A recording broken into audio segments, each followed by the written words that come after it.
maybe at this point, the best thing that you can do for you and for them is to let them lose you.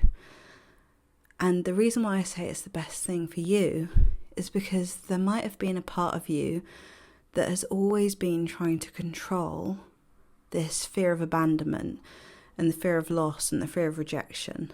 And you've been seeing it as, I'm not worthy of them, and I need to prove myself that I'm worthy of them choosing me, and therefore I have to control this situation.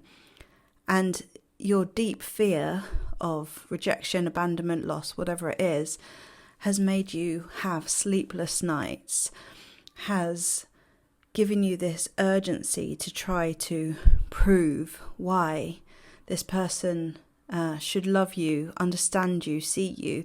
You've been trying so hard. You've been doing everything you can to explain yourself. And really, maybe it's time that that's the pattern that you break, for you to know that love doesn't have to be so hard. Love doesn't have to be this constant agony of wondering, waiting, trying to get someone to understand you. And that you were always enough. You poured your heart and soul into this connection. You've done everything you can. And maybe letting them lose you is the next thing that you can do to show to yourself and the universe and this person that you have changed. That you see your own worth now, that you don't need to fight so hard to be seen, for your needs to be acknowledged, for your feelings to matter. Maybe it's time to let them lose you. Maybe it was never about you losing them. Maybe that wasn't even on the cards. And maybe if they walk away, or they go silent, or whatever it is they might do that makes you feel like you've lost them, I felt inspired to give you this video and this message to say that that's not the way it is. You haven't lost them. They've lost your energy, your time, your love. They've lost your fight to keep this relationship, this connection alive.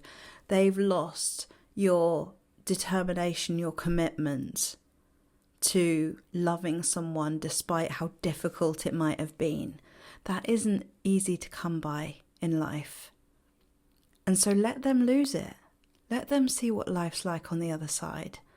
Let them go and create the same pattern with someone else, only to meet themselves again in the same situation with a different face. The thing is that you were willing to learn, to grow, to evolve past your traumas, your triggers. You were willing to be vulnerable. You were willing to walk headfirst into a relationship which you know is full of risks, which it is for everybody. Relationships come with a risk, right? There's no guarantees, but you were willing to go in and to learn how to have healthy conflict. You were willing to learn how to resolve your own traumas, your triggers that make you behave in a certain way, which you know isn't healthy sometimes. You were willing to acknowledge that. But yet when you're met with someone who isn't, who shuts down, who stonewalls you, who tells you that your feelings are not true, gaslights you, disappears, is hot and cold, whatever it is that they might have been doing, where they're not all in, not fully committed, and they can't face the fear because it's too much, and their shame overrides their ability to actually acknowledge where they might have gone wrong, for the sake of the relationship, for the sake of acknowledging your pain, for the sake of love.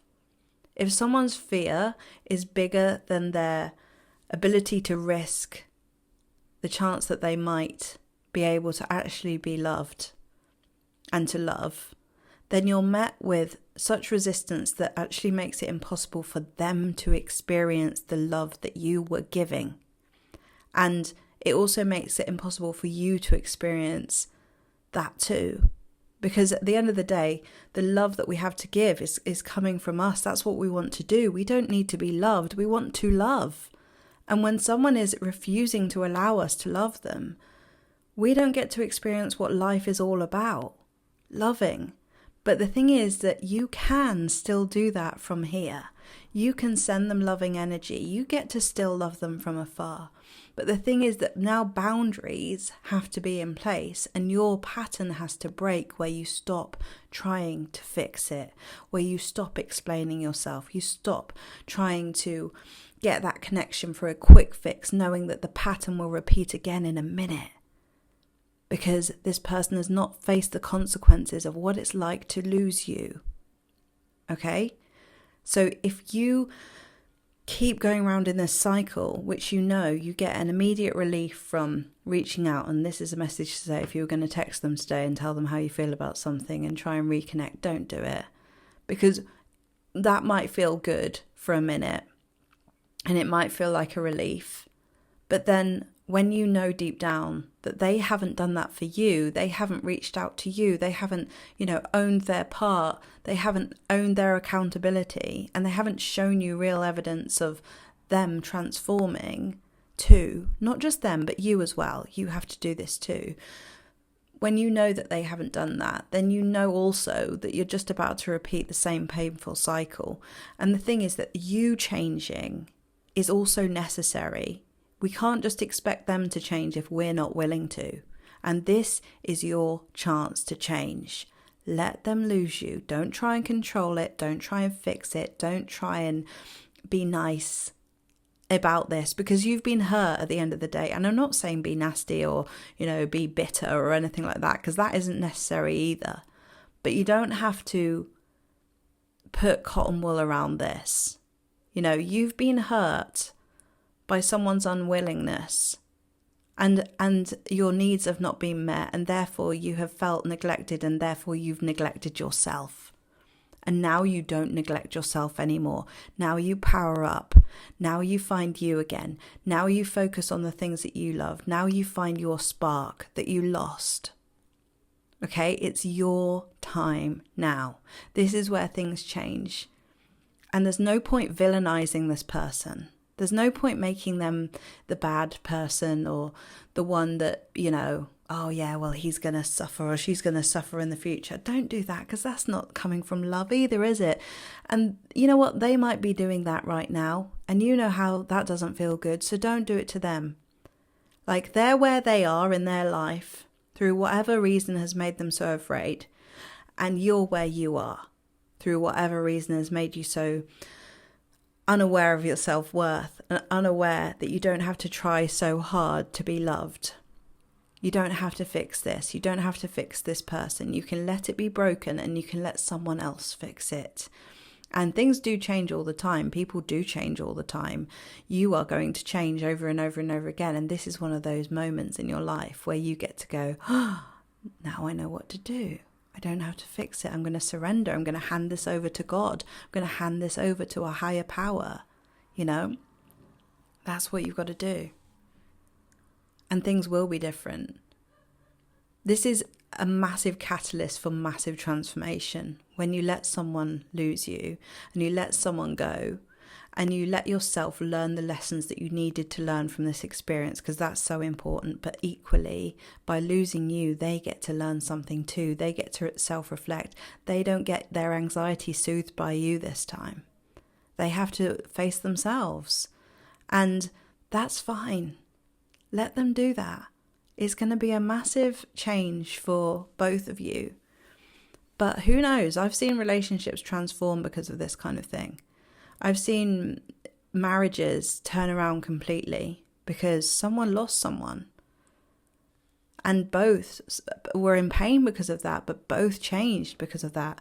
Don't hand it all over to them, because you've got to work on you. But let them lose you, not just you losing them. Okay? No need to fight anymore. You've done enough. You've fought and fought and fought. And your time, energy, and love was not wasted. It was deeply felt. Okay?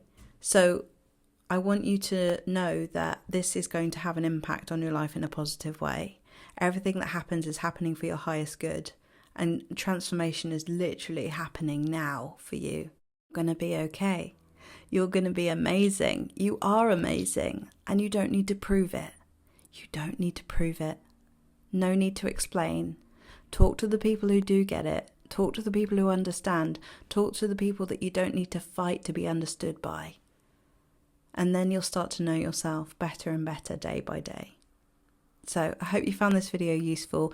If you'd like some help processing your own experiences, if you'd like some one-to-one support, I've got lots of options on my website, and I've got group workshops as well. So I've got a 2-week group support program for the Christmas period, which is going to be so fun for anyone who needs that extra bit of support over the holidays, because it is a tricky time. It's a time where we're expected to feel really happy and together and joyful, and people post pictures on the internet and you just sometimes don't feel like that, and that's okay. So if you would like some support over this period, I've got a 2-week support group where you're going to meet other people just like you, and we're going to have fun, and we're going to really set ourselves up for an amazing 2025. Feeling supported, seen, ready to walk into the new year with a very positive mindset, full of love and full of connection. You can find out how to save your space in the link below, and I'll see you in the next video. Bye.